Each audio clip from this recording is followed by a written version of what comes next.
All right. Well, good afternoon, everybody. Good morning to those, I guess, in Central Mountain and West Coast time. Welcome to today's webinar on building tax-free wealth with your self-directed IRA. My name is Jason DeBono. I'm the Vice President here at NuView Trust Company, and I'm going to walk us through today really kind of what is a self-directed IRA, how does it work, and then most importantly, what are these tax benefits that we can maintain to go out and invest into some of these alternative asset classes. So we're going to cover quite a bit. I do have a Q&A session that we'll do at the end, but I do like questions as we go. You should have a section there where you can ask questions. You can do that in the Q&A. You can also do that in the chat functionality. Either way, those will show up here on my screen. So if you see me kind of fidgeting here, I'm just getting myself in a position to get those read and obviously get those addressed. But I do encourage questions, so please ask them as we go. It makes it a lot more interactive as a process. So use the chat, use the Q&A. Those will show up here and we'll get those read aloud and addressed throughout today's presentation. So without further ado, let me go ahead and get us started here and walk us through, kind of where we are and where we're going. So I'm going to start with, for those that may not know who we are, what our role is, we'll talk about NuView here in a second, but NuView is not a legal, tax, or investment firm. We're a retirement account custodian. So if you're looking for tax, legal, or investment advice, we are not the place to get it from. We've got a lot of knowledge and expertise in what we do and how we do it, but its application to your specific scenario is going to be unique to you. So in a self-directed account, it's up to you to make your own tax, legal, and investment decisions. We'll do our best to navigate you and assist in the process, providing you information, giving you areas to go look and code. But if we do recommend or suggest in any time that you should consult an attorney or an accountant, certainly you're going to want to do so, as you may be entering into some of the gray area, as unfortunately with IRS code, it's not black and white as we'd all like it to be. So who is NuView and what do we do? Well, NuView is an IRA custodian. So we are a custodian of assets, specifically retirement accounts. We do some non-qualified custody as well, but our primary function is to custody retirement accounts. We've been doing it 17 years. I've been with NuView 15 of the 17 years. We've got nearly 50 employees here in our Longwood office in Florida, just outside of Orlando. And then we also have a compliance office in South Dakota, where our trust company is domiciled. So all of our trust and corporate compliance activities are all done out of our office in South Dakota. But our day-to-day interactions with our customers is done out of our NuView IRA operations office here in Florida. We have just under $1.5 billion in client assets. That means that lots of clients have entrusted us to serve as the custodian of their retirement assets, and we certainly appreciate them doing so. And our goal as a company is to be simple, available, and responsive. And those are things that you want to make sure you have in your custodian, as the responsiveness as you're trying to do deals is mission critical. So, one of the things that we like to talk about, and kind of starting is we're all playing this game, or most of us are playing this game where we don't influence the outcome. So I kind of liken this to blackjack, and I love blackjack, and I love going to Vegas and playing, but it's gambling. Make no mistake. And if I can't figure out what the next card is until I see it, then that's probably not where I really want to put my money. It's fine to go play a little bit from a gambling standpoint, but if we look at the stock market, I think we'd all agree there's a lot of the pundits tell us what happened after the card was flipped, right? Nobody tells us what's going to happen tomorrow. They all tell us what happened yesterday. And the challenge with that is, if you look at the market today, it's just disjoined from reality. We have 40+ million people unemployed. We're in the middle of a pandemic. We've got small businesses that are shuttered. We've got, people's way of earning a living has been completely changed. And yet somehow we're reaching new record highs in the equity markets that would suggest that everything's doing great. And whether you're an economist or not, I think we'd all agree that's a pretty big disjoint from reality. So when you don't influence what happens and you got no control other than crossing your fingers, that's blackjack, right? That's gambling. And it's fine in small increments of money that you can live without, but it's not okay when it comes to retirement savings. So I'm not suggesting the stock market is the worst place to be, but I'm suggesting for people that put their money there and close their eyes and hope it goes up, boy, that's a pretty difficult position to be in.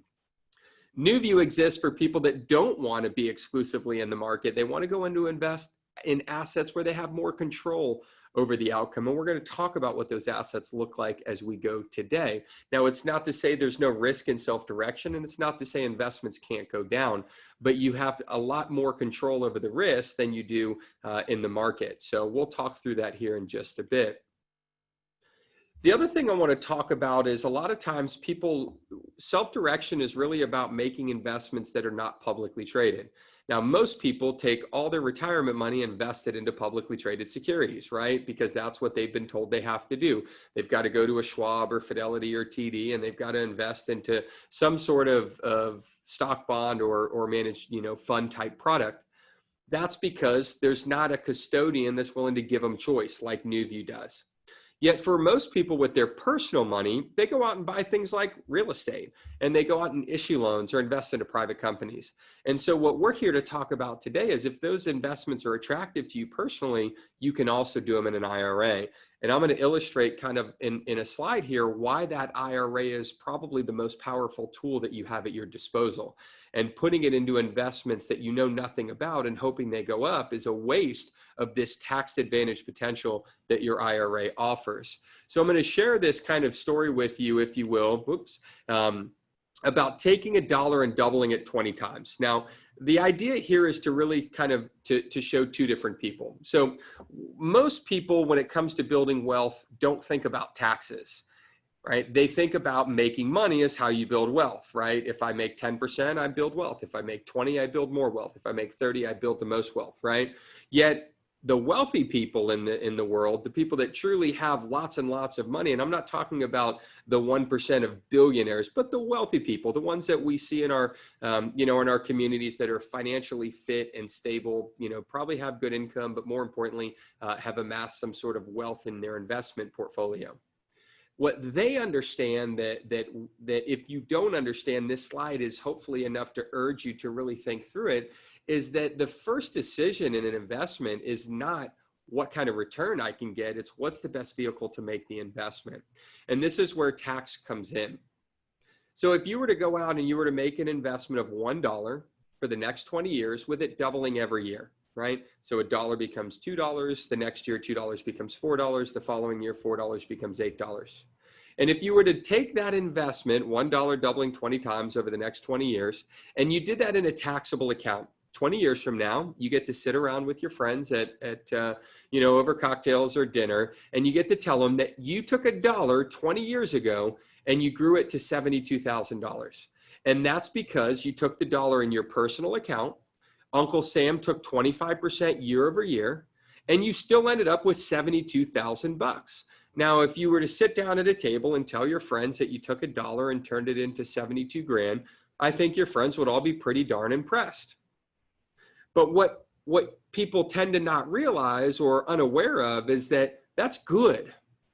But if you would have taken the same dollar, doubled it in the same manner over the same period of time, but instead of doing it in a taxable account where Uncle Sam took a little bit from us every single year, and you put it into an IRA first, specifically a Roth IRA, 20 years from now, when you're sitting around the table with your friends, and telling this story, you're not going to tell them how you turned $1 into $72,000. You're going to tell them how you turned $1 into $1,048,000. So I want you to kind of look at these two charts here and ask yourself, do I want to be the investor that turns $1 into 72 grand by paying tax every year on my earnings? Or do I want to be the investor that turns $1 into $1,048,000 by not paying tax every year?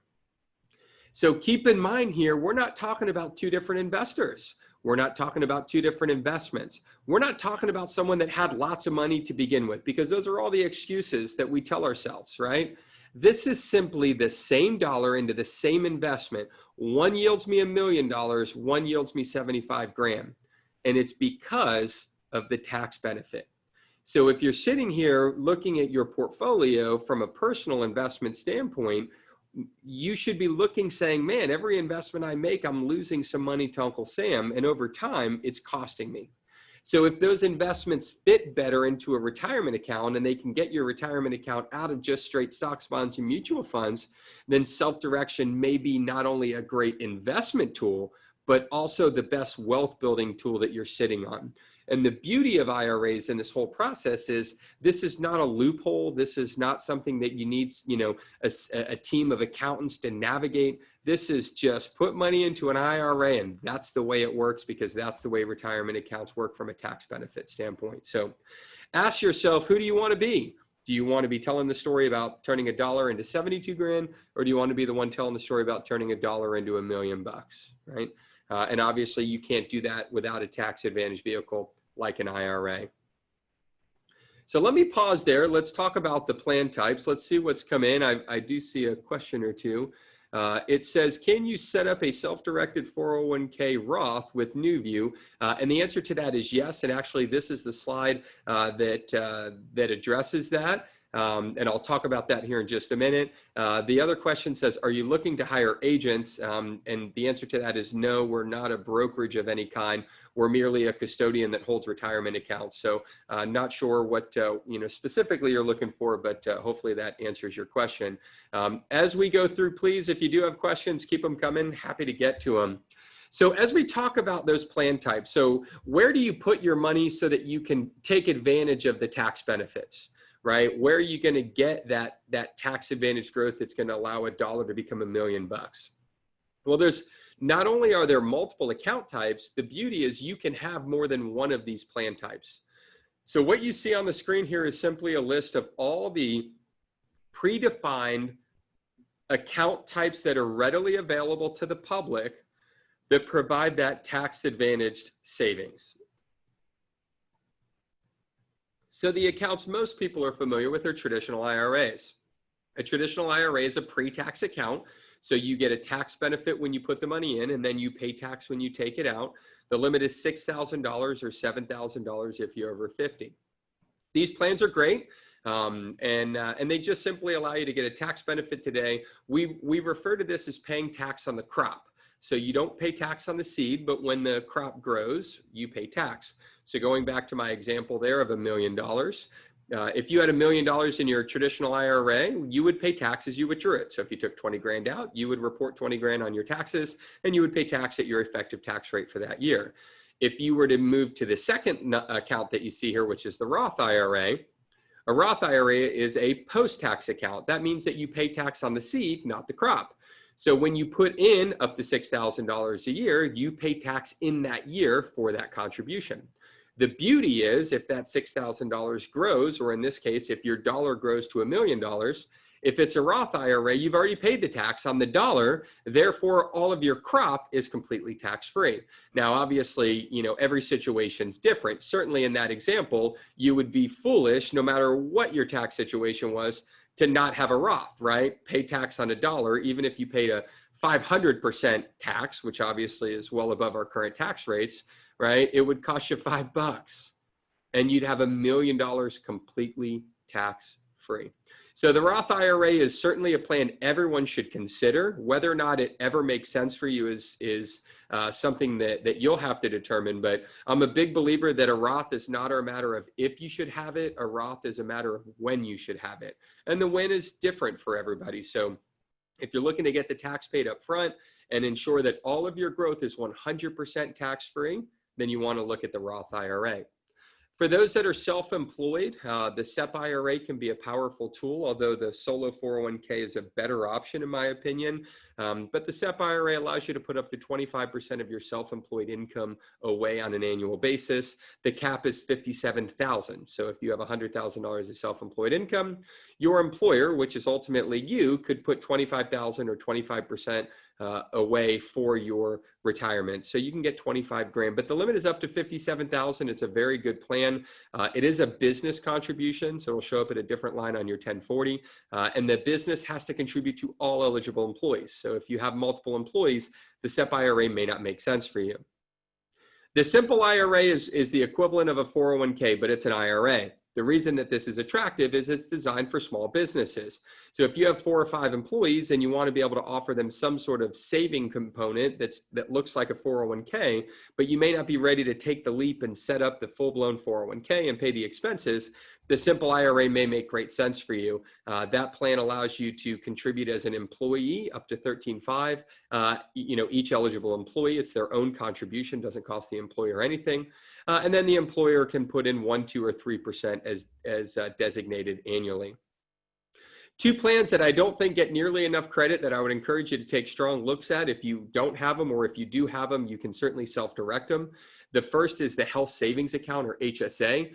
For those of you that have high deductible health insurance programs already today and are putting money into an HSA, you can self-direct that account, meaning you can take that account, move it to NuView, and go buy real estate and other non-public investments. So that plan is awesome. If you do have a high deductible health insurance plan and you're not contributing to an HSA, I would suggest you call our office immediately because you're missing out on really the biggest benefit of high deductible health insurance, and you're creating a tax advantage forum to save for future medical expenses. The beauty is you can invest that money while you're waiting on it to be used for expenses, and there's a lot of opportunity there. The educational savings account is a way to save for a minor's education. It works kind of like a Roth. There's no tax incentive to put the money into it, but it grows 100% tax-free. The beauty of the ESA, or educational savings account, is that you can self-direct it as well. So I have a 9-year-old as of last month, and we put $2,000 into his account every year, and we invest that into non-public investments. We typically do promissory notes or private loans with it. All the returns stay inside the account and it grows. And when he reaches the age where he has a need to spend money on educational expenses, that money could be used. And the beauty of an educational savings account is it doesn't have to be for post-secondary education. So if we decided going into high school that it's in his best interest to go to private high school, we could use that accumulated money in the ESA to pay for that. So it's simply an alternative or something to subsidize against a 529 plan or against a college prepaid plan. But I'm a huge advocate of these educational savings accounts, especially for those that know how to make investments, because you can control this money, you can grow these accounts and do it all tax-free for educational expenses, which is great. The question on the solo 401k that came in earlier, the answer to that is yes. So for those on this call that are self-employed that don't have any employees, and that's really important, self-employed without employees. If you do have an employee that's, say, a spouse, then you do qualify. But if you have a traditional, what I would call run-of-the-mill, employee that works over 1,000 hours a year, which is basically part-time, then you want to really be careful, or not be careful, but you may not qualify for this plan. It's designed to basically say, if you are a business that can have a 401k, but you don't have any true employees, meaning not the owner and not the spouse, then you can set this up and get all the benefits of 401ks without all the headaches. It's a fantastic plan, one of the best plans that exists. Couple big benefits to it. So it works kind of like a 401k and a SEP. So it allows you as an employee of that business, or say a spouse, to contribute up to, I believe it's $19,500 as the employee, and that can all be Roth, which is great. And then the employer can put up to 25% of your eligible solid earnings with a cap of $57,000 total. So you can sock a lot of money away into this plan. We do have a full educational, tutorial or webinar on our the blog section of NuViewTrust.com today. So if you're interested, go take a look at that. It speaks specifically to the solo 401k. And if you want to talk to our office about it, certainly let us know.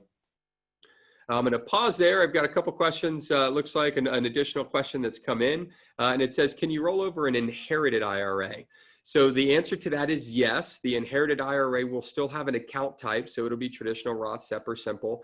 The only nuance to an inherited IRA is that typically you have to withdraw money from that account, either over a period of time or on an annual basis, depending on your declaration when you inherited it and how long you've had it.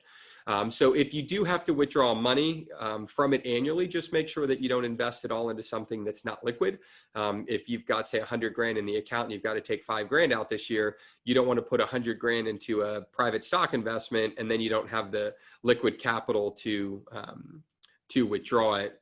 A follow-up question, it looks like, how does the Secure Act affect the inherited IRA?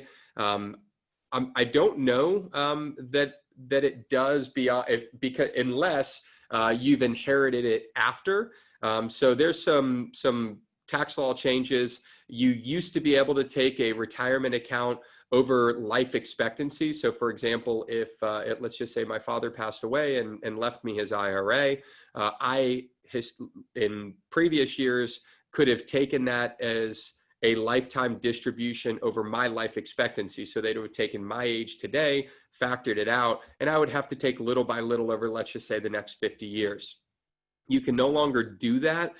You now have to take IRAs specifically over a maximum, and I believe, and don't quote me on this, but I believe it's a maximum now of 10 years. So if you inherited it prior to that, and you took life expectancy, there's no impact to you. You're already on the life expectancy model. If you inherit it tomorrow, the life expectancy model is not going to be available to you.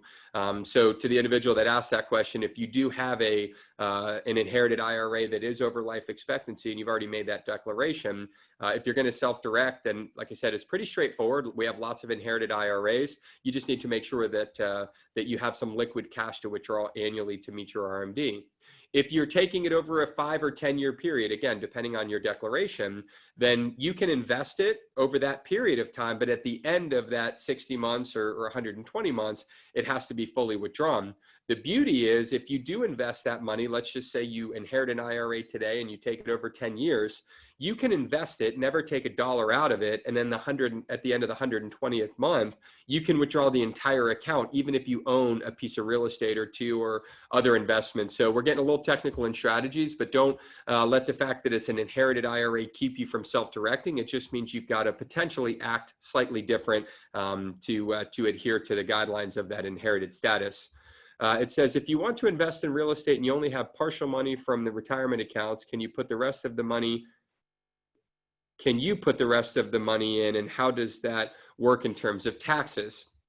I'll answer that here quickly, and then we'll probably talk a little bit more about that. So if you have an investment that you want to make with multiple investors, which is really what's happening here. And this is no different than personally. So, if you wanted to buy a property that was 50 grand and you had 30 of it, you'd have to find the other 20. And let's assume you didn't want to get financing, then you'd need to go to someone else and ask if they want to buy 40% of that, particular property. So this happens in your personal money. It can happen with your IRA as well. So using that example, and I'll actually use an example of something I've recently done. I recently wrote a $45,000 loan.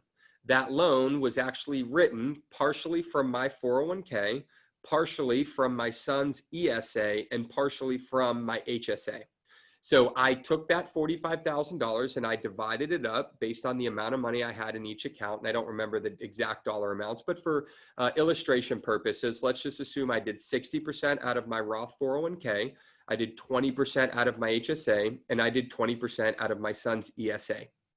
In doing so, I had to take 60% of 45 grand and write that check out of the 401k.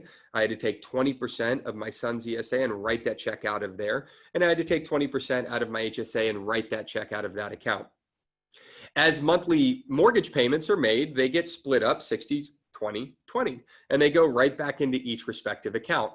Now, to your question, assuming that I didn't have other IRAs, in this case, my son's ESA and my HSA, but instead I wanted to do $30,000 from my personal or from my 401k, and the other $15,000 I wanted to write the check personally.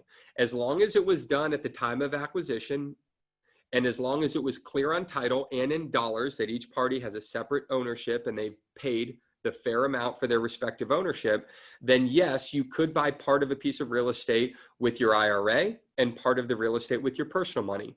Any of the percentage of income that comes into your IRA is completely tax-free. And all the expenses tied to that percentage need to come out of the IRA. So if your IRA owns 50%, it collects 50% of the income and pays 50% of the expenses.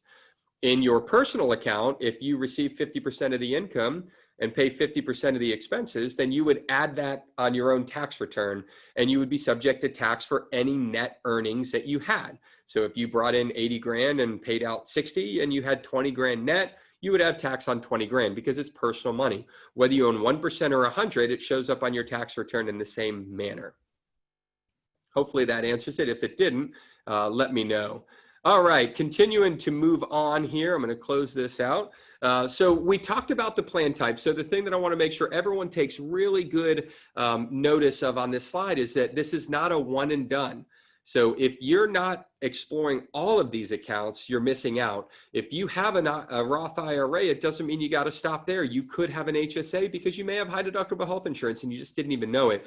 And if you have kids and grandkids, maybe you're missing out on the ESA opportunity. If you're self-employed and you don't have a solo 401k, then you should be exploring that because that's a great option. So this slide is meant to tell you there's lots of ways to build wealth from a tax standpoint. These are just the vehicles that you get into.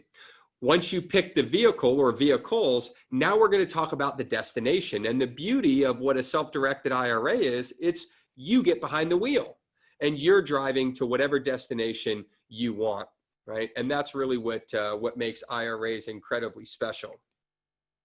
So as we talk about the destination, the IRS doesn't tell us where we can go. They simply tell us that the landmines they want us to drive around or avoid. So when it comes to a self-directed IRA, the only two things you cannot do is buy life insurance and collectibles, pretty straightforward. The second thing is you cannot use the money to invest with any very close family member because the IRS is concerned you will make some sort of sweetheart deal because of the tax benefits. So for example, if my IRA could buy a piece of real estate I own today personally, I could sell that property I bought for 200 grand to my IRA for 50. I'd get $150,000 loss on my personal return, and now I'd have $150,000 of profit that's now sitting in my tax-free IRA. You can see why the IRS prohibits that.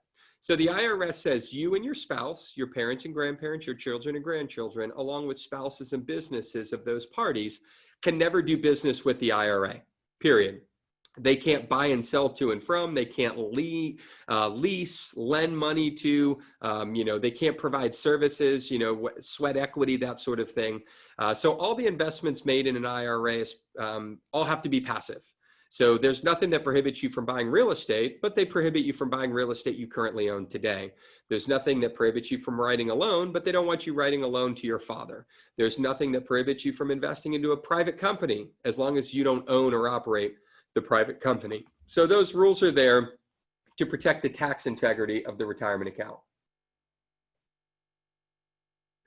And let me pause there. I've got, looks like some more questions coming in, so keep them coming. This is great.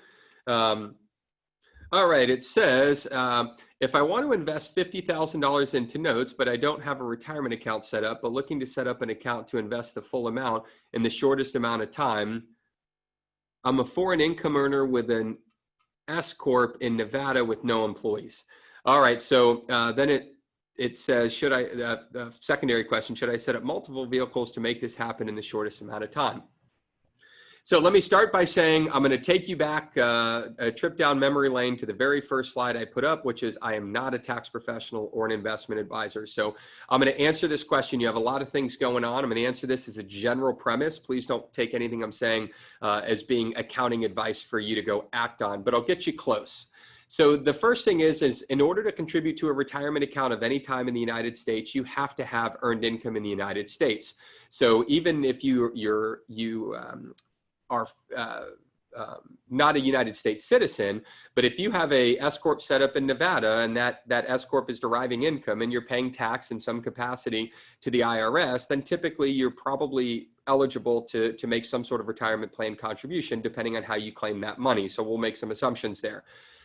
Number two is if you have a business with no employees and it qualifies, which it should, meaning it has eligible income, then you could contribute to the solo 401k. Now, I don't know how much money you make, but you can contribute up to $57,000 to that plan. You can contribute $19,500 as an employee. So if you had a payroll of say $25,000 and you had another $75,000 of total earnings, again, being presumptuous here, but just for the sake of discussion, you have $100,000 of eligible earnings. You could put $19.5 dollar for dollar away against your $25,000 of payroll. And then you could put 25%, again, using some round math, against the 100. You could, in theory, get $44,500 into that solo 401k year one. If you have health insurance through that C Corp and that health insurance is high deductible, now you're eligible to contribute to an HSA. If you have earned income, which you do, you likely are eligible to contribute to a traditional or Roth IRA in addition to the solo 401k. So there goes another potentially $6,000. If I add all those up, that puts you over the 50 grand. Now, obviously, that's all contingent on how much money you earn in the S Corp and how you take that money. If you just take it as straight dividend money, it may not be eligible for contributions. So there's some things you need to talk to your accountant about and get underneath. We can talk a little bit more on that. So, and I'm sorry, it does say you're adding here. So if you're a U.S. citizen, that isn't relevant as long as you have U.S. income. And if you're paying tax, it depends on how you pay the tax. So I think there's a way to do it. I don't know how you're paying taxes right now in your Nevada S Corp. Again, if you're taking them all as just straight profits or dividends, meaning they're earnings, not payroll type taxes, or you're not paying self-employment tax on it, then you may have an issue there. But again, your accountant, if you have the entity and the entity has income, you can structure your pay in a way to ensure you're eligible to contribute to a retirement account. So where there's a will, there's a way there. And it sounds like you're able to get there. You just need to sit down with your tax professional and ask a few questions. As it relates to setting up the accounts, once you know you have the right type of income, setting up the accounts we can handle for you very easily. Great question that just came in. What constitutes a high deductible?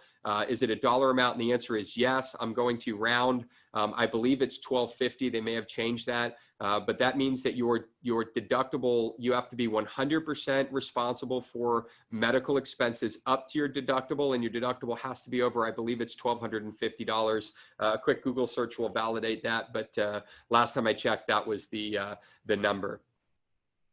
All right. So let's see, we're going to keep moving on here. Again, thank you guys for the questions. I appreciate asking them because it allows us to address those as we go. So when we talked about that journey, right, you've now selected the vehicle, a traditional, a Roth, an HSA, an ESA, a solo 401k, a SEP, maybe a combination of all of the above. We know that we can't drive down the lane of life insurance or collectibles, and we know we can't drive in the direction of investments that involve anyone specifically designated as prohibited, most family members, but not all. But what that tells us is we can pretty much drive anywhere else, right? So where do our clients go? What do our clients do in their accounts today? Well, this is not an exhaustive list, but it does make up about 80–90%. They're buying real estate of all types, and we're going to talk through each of these. Private stock of all types, partnerships, tax liens, tax deeds, LLCs, precious metals, notes and mortgages. If you name it, you can probably do it, and our clients can get very creative. So long as the deal isn't life insurance or collectibles, and so long as the deal doesn't involve disqualified parties or create a prohibited transaction, as a general rule, it's permissible in an IRA. So when we talk about buying investments on sale, and this is something that's really important because there's options here that most people aren't aware of. So the first thing that I always hear is, and I just heard this, as we had this big dip in the stock market, and people were saying, oh, stocks are on sale. And I would say to them, well, if I got to pay the same price as everyone else, that's market value, because that's willing buyer, willing seller, and that's the general masses are willing to pay it. So that's market value. There's no discount. So you can tell me all day long that when a stock is cut in half, right, that it's on sale, and I can tell you, no, it's not, because that's what the market says it's worth. Now, you may think it's a good buy because the market, sold it off and they shouldn't have, but at the end of the day, it's not on sale. It's the same price everybody else is paying, and it has to go up in order for it to be worth more. Yet when we talk about the investments you see on the screen, they actually can be bought truly below market value. So for example, real estate. right? My wife and I just bought a rental condo, a short-term rental condo as an investment. We bought it under market value. Well, what does that mean? It means that we bought it for less than the market would actually pay for it. And it's because all real estate deals are negotiated one at a time, whereas stock deals are bought based on the price on the ticker symbol at the time you want to buy it.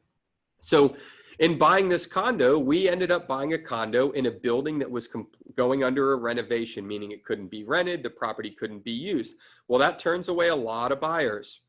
The second thing we discovered, in going in is that it needed lots of repairs. That turns away lots of buyers. The last piece of this was that the couple that owned it was going through a divorce. They had to sell and had to sell quickly. So here they are with a property that is not desirable at a time to sell, meaning the building's going under construction, that is not desirable at a time when they have to sell it quickly.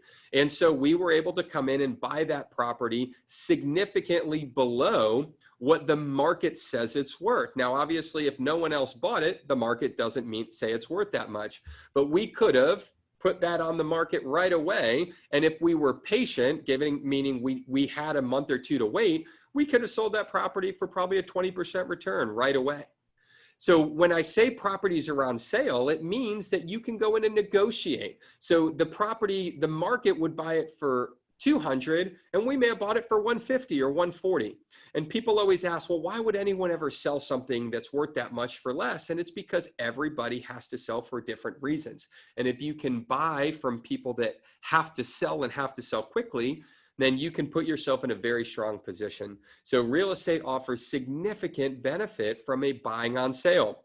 Tax liens and tax deeds, right? These are things that buy based on bidding.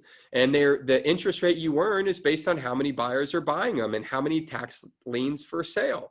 Well, if we look at the market and we know that there's a lot of people behind in their mortgages, and with tax bills coming out here in the next couple months, we know there's likely going to be, given the state of the economy, lots of people not paying or delinquent on their taxes.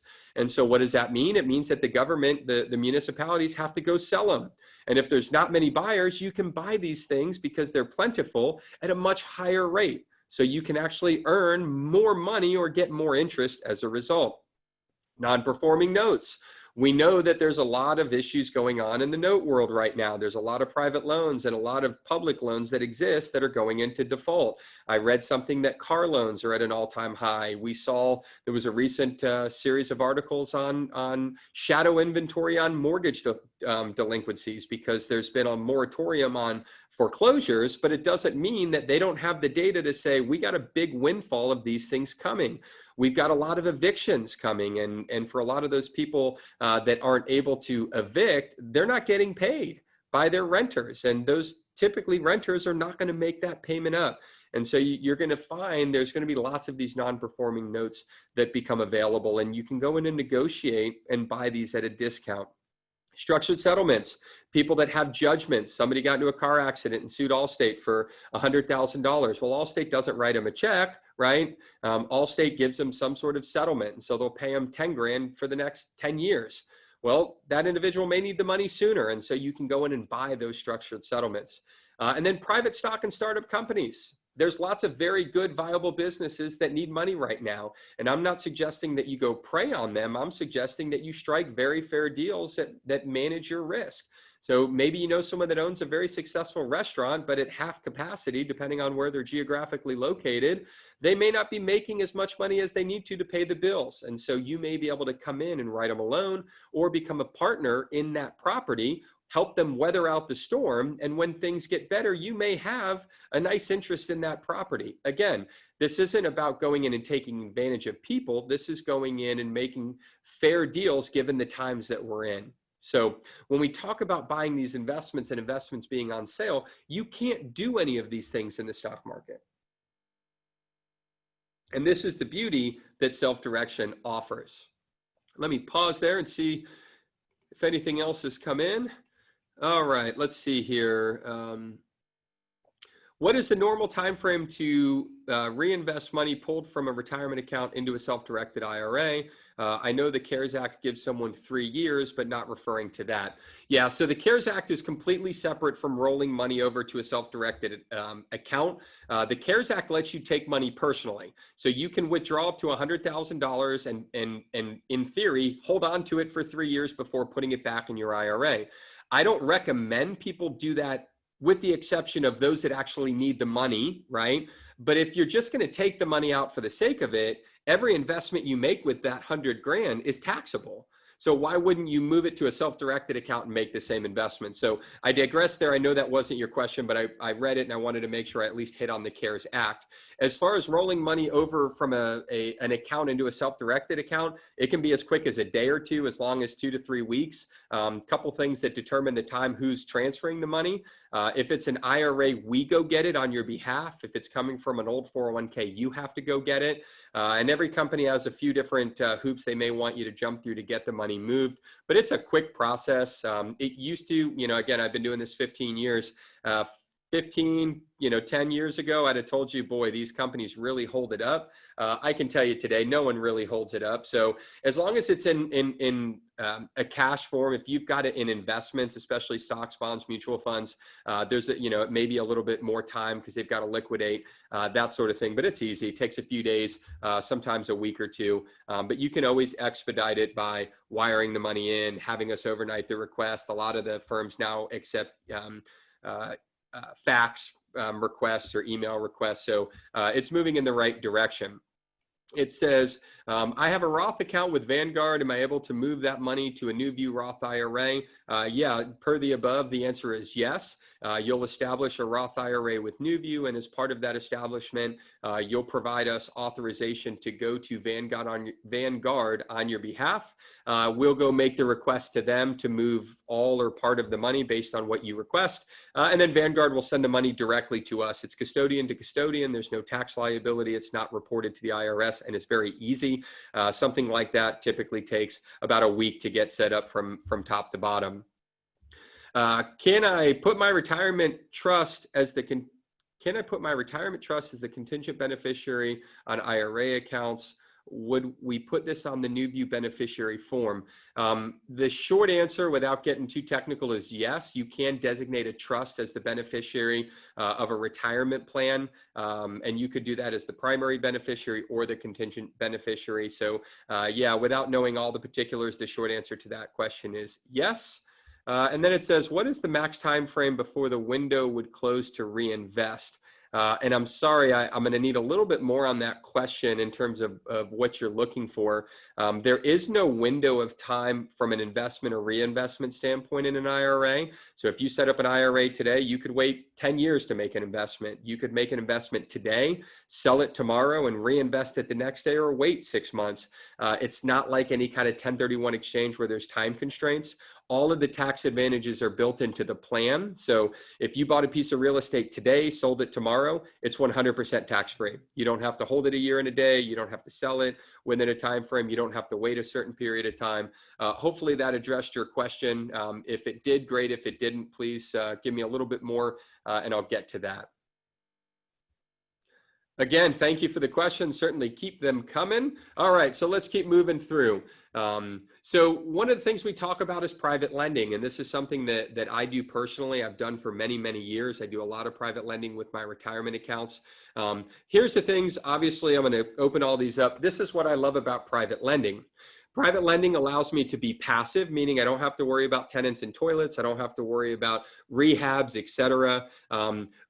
I know what my rate of return is from the get-go. I'm not saying it's guaranteed, but I get to determine what that rate is. So if you want to bring me a deal that looks riskier, I get to raise the rate of return. If it's too risky, I get to say no. If it's not risky enough, meaning I don't earn enough interest, I get to say no. I get to set the terms, right? And this is something that everybody should take mind of. And, I don't know, the age-old adage, right? He who has the gold makes the rules. Well, if you're the lender, you make all the rules. So the borrower, I get to put myself as the lender in the most strong position I can. I get to determine how much money I'm willing to loan based on how collateralized the property is. I get to determine the rate of return, how often payments are made, how long I'm going to lend the money out. And most importantly, I get to determine what am I going to get to collateralize it. There is no other investment I can make whereby I have a predetermined rate of return and collateral. And that's the beauty. So and the collateral should always be worth more. And there's a lot of strategies that can be deployed inside private loans to protect yourself, right? You know, and that's all up to each individual, how risky or risk adverse they want to be in their loans. But in the self-directed IRA world, the lender, which is the IRA, and I as the IRA owner on behalf of my IRA get to make all the rules. So private lending is something that is great. I've done my own private loans, meaning I've sourced the loans directly. I've worked with my legal counsel to write the loans, you know, gotten all the documentation. And then I've done a lot of loans where I've relied on third parties. So I let a third party go source the loan, and I pay them a fee to go find me the loan, and I keep all the interest, right? So there's lots of ways to do this. If you don't feel comfortable, you know, going out and sourcing a loan, then find someone that's whose job is to source loans. Let them make the short-term money on the fees associated with the loan and sit back and take the long-term money. The beauty is I get to scrub the loan if the deal or the terms aren't right. And a lot of these lenders know they may write loans I don't like, and they won't even send them to me. Or they'll write loans and say, hey, you know, Jason, you have some money to invest. This is a loan that we have upcoming, and we're looking for someone to partner on the deal with us. And if the terms look good, I'll do it. If they don't look good, I'll simply say no. When we talk about real estate, man, this is so cool because you can buy any kind of real estate. So if you want to be a rehabber, you can. So if you want to go buy a piece of real estate with your IRA buys it, your IRA pays any rehab costs, and then any proceeds from sale all go back to the IRA. If you want to be a landlord and you want to buy rentals and your IRA buys the rental property and it collects the rent and pays the expenses, you can do that. If you want to buy raw land and you just want to sit on it, if you want to buy raw land that has timber and you want to sell the timber, it has mineral rights or teak or, you know, coffee, you know, grounds or any other, citrus groves, anything else that can be valuable. We've got clients that own hunting leases and they own a bunch of raw land and they lease it out to people that set up hunting camps for long periods of time. Whatever you choose to do, you can. We've got clients that own burial plots and clients that own boat slips. And again, if you name it, if it's deeded, you can do it in an IRA. All income goes into the IRA and all expenses come out of the IRA. So if you're going to buy a piece of real estate and you're going to rehab it and there's $30,000 of rehab, you want to make sure the IRA has $30,000 to cover the rehab cost. If you want to partner with other parties from a cash standpoint, you can do that as well. So if you're going to go buy a $100,000 property, you could buy it 50% in your IRA and 50% with your personal money, or 50% in your IRA and 50% in your spouse's IRA, or 50% in your IRA and 50% in your friend's IRA or your friend's personal money. It doesn't matter how you slice up the pie, so long as the dollars dictate the percentage. So you can't say I own 50% if you didn't bring any money to the table. And once you've determined the split, each party has to be responsible for the income and expenses associated with that. So if I buy a property 50% with my personal money and 50% with my IRA, then I personally am on the hook for 50% of all expenses, and my IRA is on the hook for 50% of all expenses, just like we collect 50% of all income pro rata respectively. The third way to buy this would be with a loan. So if you wanted to actually go out and have your IRA obtain a loan, it can do so. It cannot obtain a regular loan like you can, because you have a loan that is an individual backed loan, meaning they're writing you the loan. They're looking at your income. They're looking at your ability to generate income to pay the loan off. And they're looking at your assets to pay in the event that you go into default. In an IRA, there is no you. They cannot legally look to you to repay the loan because it's not your loan. It's only the IRA's loan. So a loan in an IRA is an asset-backed loan. It's called a non-recourse loan. And it means that they're going to look to the property to generate enough income to pay the expenses. So it has to have some sort of rental income or some way of generating revenue. And they're going to look to ensure that the revenue that's generated exceeds the loan amount or the monthly cost of ownership. And so they'll write a non-recourse loan. The beauty of non-recourse loans is they're not tied to you.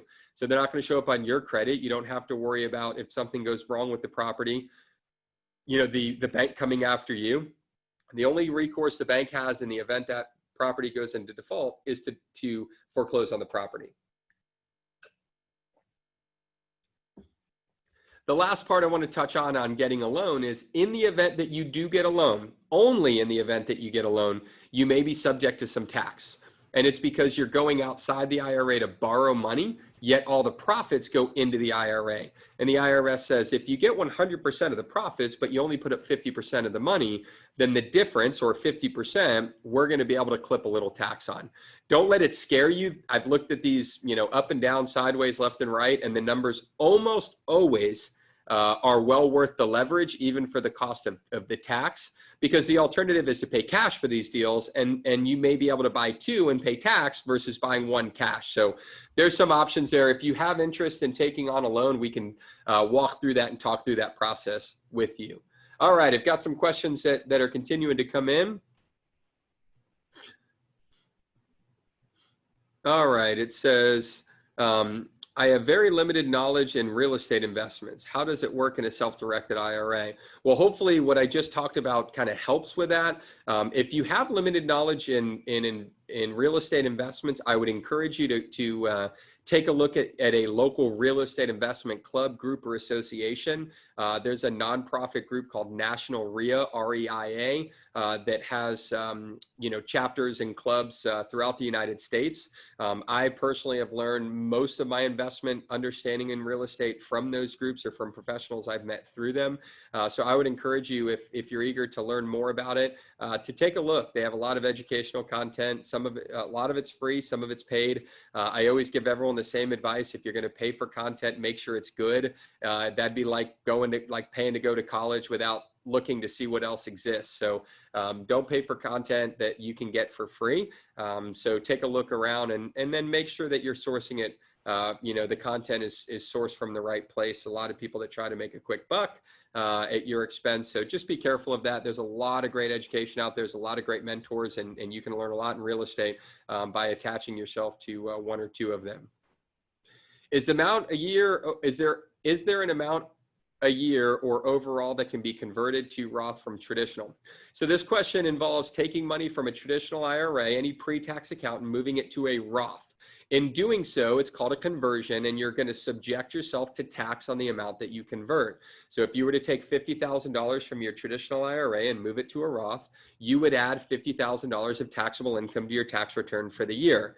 The beauty of this is it's voluntary, meaning you only volunteer to pay the taxes when it works in your favor. So I'm a big fan and believer in Roth conversions. The beauty, to answer your question, is there is no limit. In annual terms or in an ongoing term. If you want to convert 10 million bucks, if you have it in a traditional IRA and want to convert it, as long as you're willing to pay the tax, you can convert as much as you want. I encourage clients to look at conversions every year and convert only the amount that keeps you under the tax bracket you're comfortable converting at.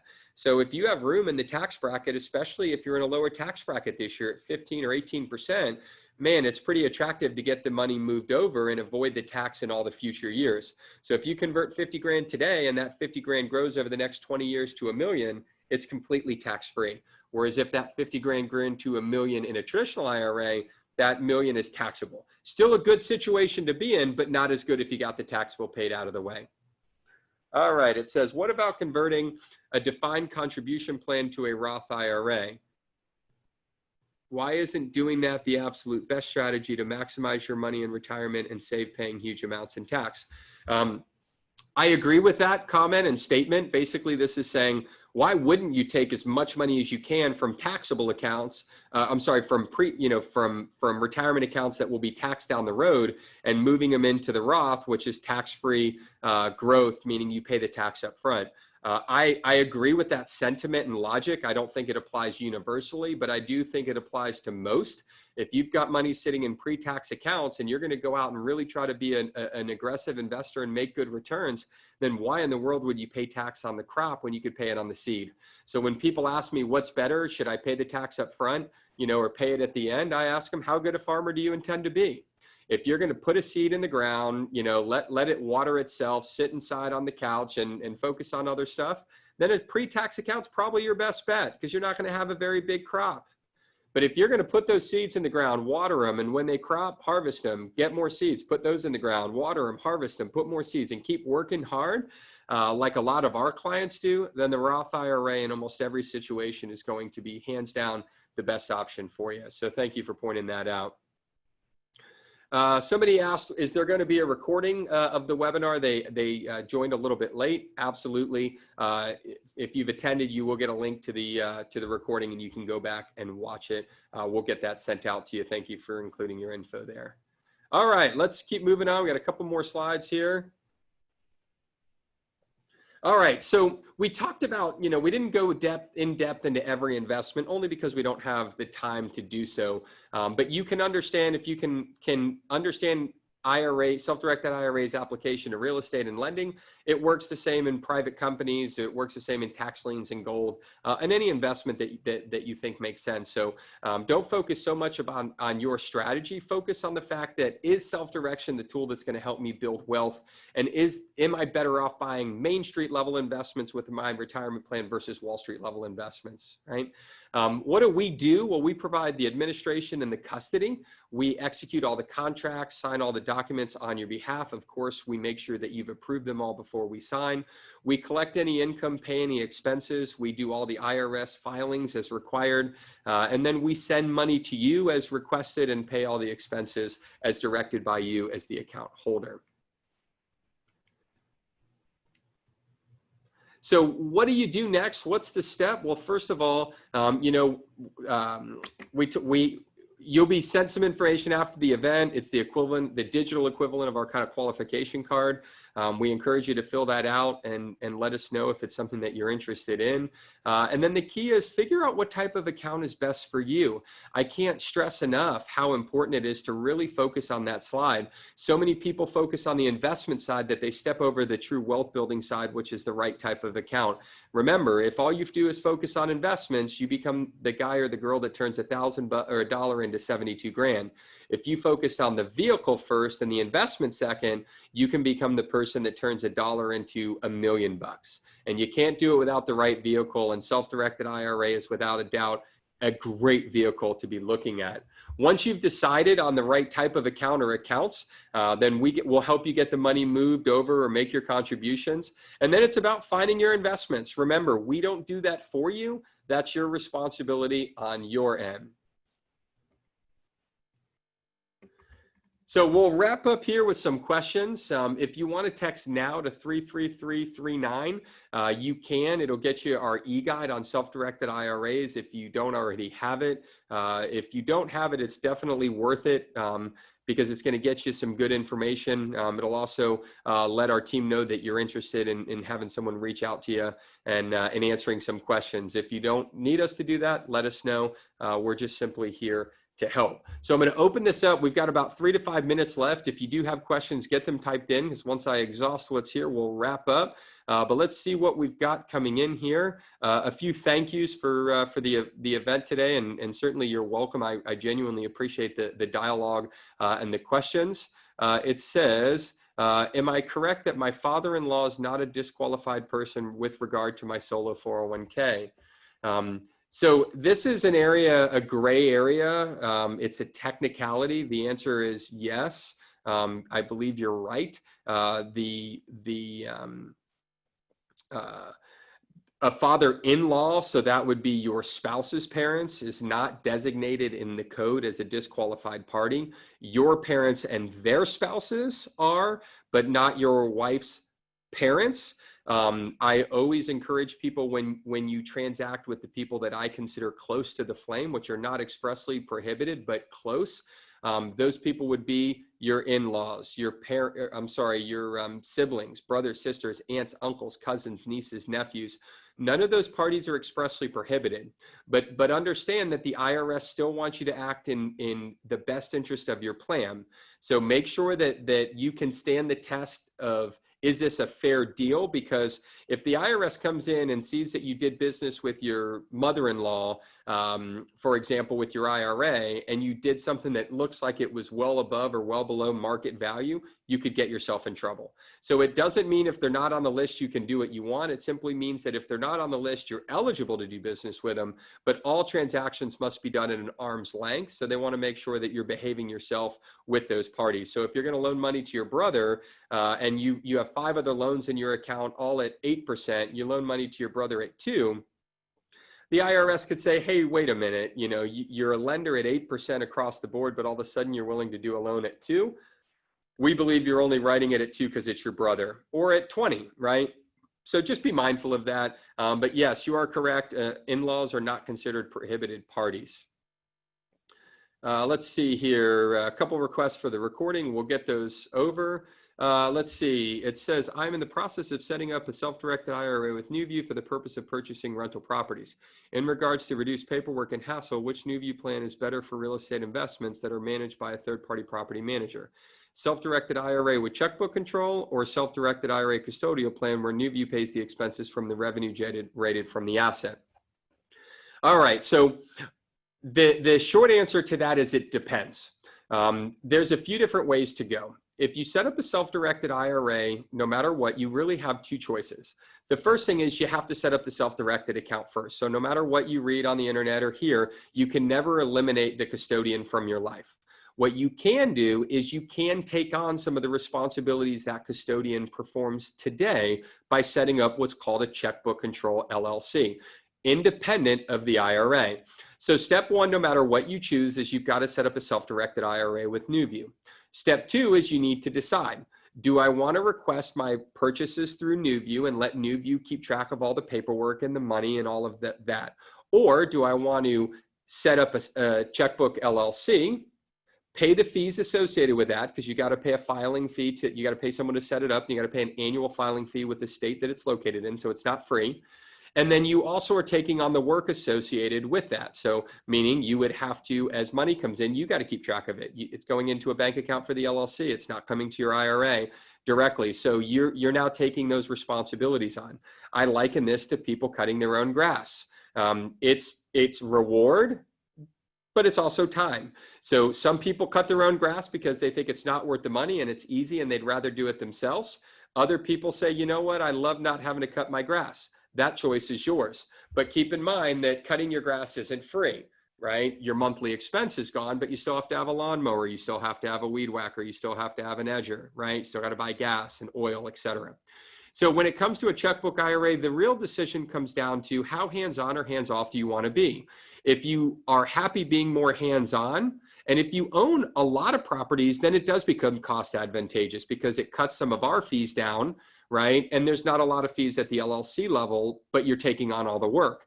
So if you're fee-centric, it can be less expensive, but a lot of people assume it is, and it is not always the case. So an LLC model basically adds a layer on top of your IRA that gives you the control from a writing the check and signing the agreement standpoint, but it also gives you the liability and responsibility of keeping track of everything for that LLC. If you want to do that, great. If you don't, NuView will happily perform that.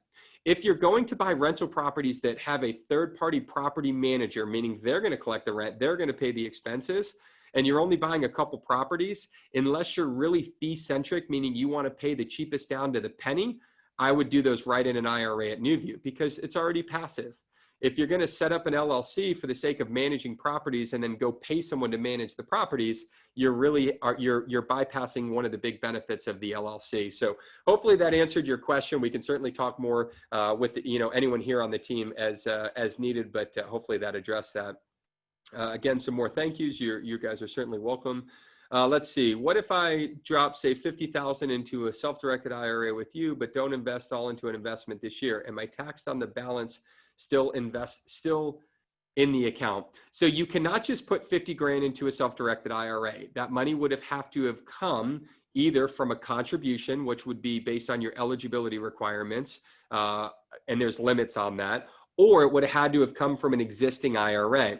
If it came either way, if it came from an existing IRA or it came from contributions, assuming you were eligible, you are not required to invest it all in the year, and there is no tax on it. Now, if you convert 50 grand from a traditional IRA to a Roth IRA, you're going to pay the tax in the tax year you convert, regardless of what you do with the money. So if you convert 50 grand and don't do anything with it, you're going to pay tax. If you convert it and buy a bunch of investments, you're going to pay the tax. It's the same process. But you're right in that it wouldn't make sense to move money from a traditional IRA to a Roth, pay the tax this year and not invest it, because you've got no crop, right, that you're building against, unless you were in a really down tax year and the cost was very inexpensive to convert. Let's see. It says, the question, I may have already answered this, are you using an LLC for your self-directed IRA? I assume so, given the assets you own. So personally, I don't use a checkbook in anything I do. All of my accounts are held at a custodian. I have a 401k that we self-custody, kind of like a solo 401k that makes life pretty easy. Yeah, I go through a custodian for all my investments just because I know the value that they provide. If the question is around our company is checkbook agnostic, meaning we're a custodian. We don't care if you direct us to send the money to an LLC and the LLC goes and makes the investment, and we don't care if you ask us to go make the investments directly. Either way, you're going to pay us for the services we provide. You'll pay us less for the LLC, but we also do less work. You'll pay us more if you want us to do more work. So you're not changing our lives at all in any way, because LLCs make our lives easier, but we also understand that it's a lot of work for you. And most clients, about 85% of our clients don't use an LLC. It's not required. Don't let anything you read on the internet suggest it is. And anyone that sells LLCs, be very wary. They're called facilitators. You don't typically need them. You have to have a custodian, and we can refer you to a bunch of different people, CPA, attorney level, that can just create an LLC. So if you're out looking to create an LLC for thousands of bucks, you're probably not shopping in the right place. Call us and let us give you some names. Let's see. The question says, what are your fees? Is it a percentage? The way our fees work is our fees are based on, there's a $50 account opening fee, which is waived for anyone that attends or that is on today's event. So you've saved yourself $50 there. There's a one-time $95 transactional fee. So if you have us buy or sell an investment on your behalf, we charge $95, whether we buy an LLC or whether we buy a piece of real estate, $95.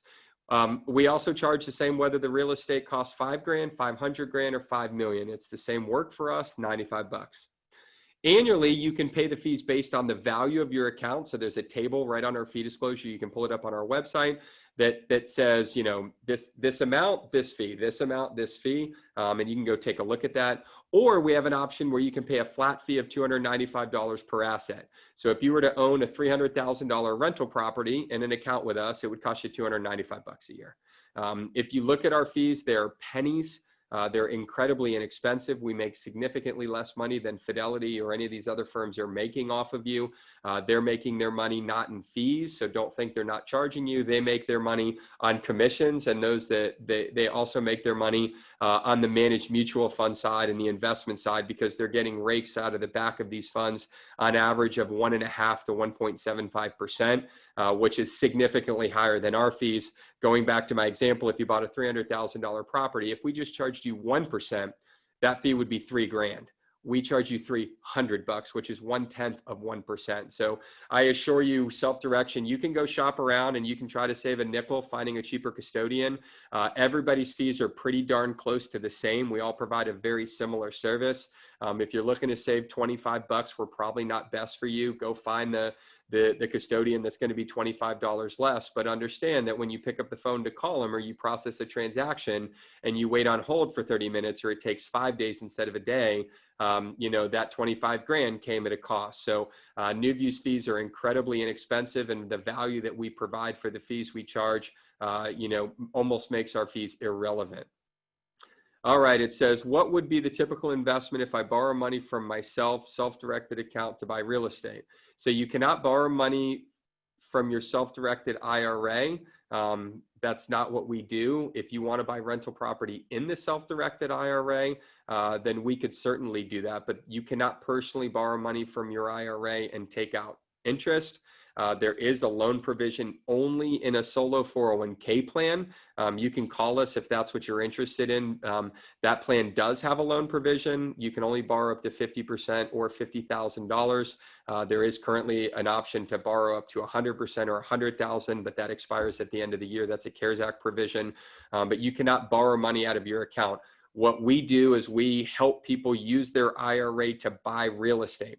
Because if you borrow money from your IRA, which is prohibited, let's assume you could, and you go buy the real estate in your own name, you're going to pay tax on all the profits. Whereas you could have just left the money in the IRA, bought it with the IRA, and grew that account tax-free in that same real estate deal. And then it says, what are the rollover fees to roll over some funds from my solo 401k? Probably best to call us. If you have a solo 401k, we may be able to swap it out to a solo 401k with us. That gives you more flexibility. So you may not need to even do a rollover, but there is no fee for rollover. So if you're rolling money from a 401k or solo 401k into a self-directed IRA, there's no fee in either scenario. All right. We have exhausted all the questions that have been asked, and we have hit the time limit as well. So I cannot thank you guys enough. The questions were excellent. Honestly, mean this when I say some of the best I've ever had. So thank you for everyone that took the time to not only participate today, but to truly participate.